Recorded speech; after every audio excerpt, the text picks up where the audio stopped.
If I need the news, I said no. I said his mom got shot, and my daughter got shot, and my granddaughter got shot as well.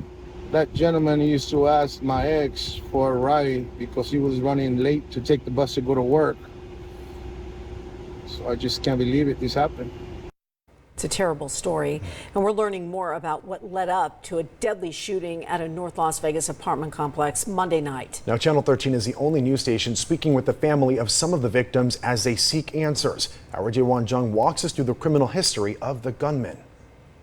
The family of some of the victims in Monday night's shooting here at Craig Ranch Villas want to know how a crime like this could have happened. We found out the gunman had a criminal past and even spent time in prison. I'm not sure what was on his mind that he had to do that. Go upstairs and open the door and start shooting my family. The Munoz family is torn apart after a gunman opened fire at a North Las Vegas apartment complex, shooting 6 people, leaving 5 of them dead. Now a growing memorial stands in front of the doorway where the crime took place.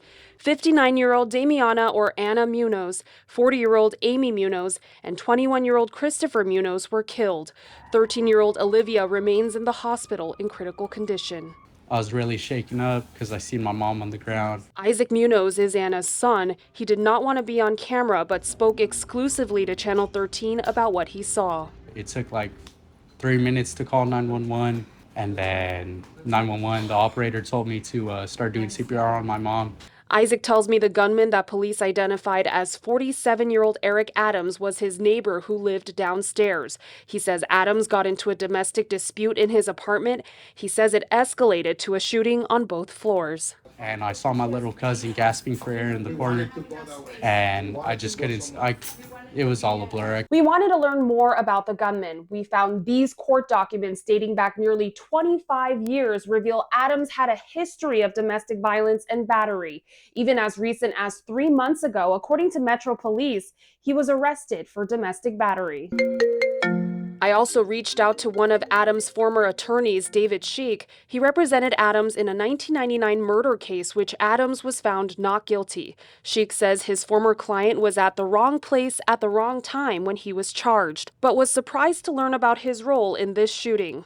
That gentleman used to ask my ex for a ride because he was running late to take the bus to go to work. Sal Munoz is Isaac's father and spoke to Channel 13 Tuesday. He tells me none of his family members felt their neighbor was dangerous. And now the Munoz family is left without a mom, My ex-wife was just being a great person.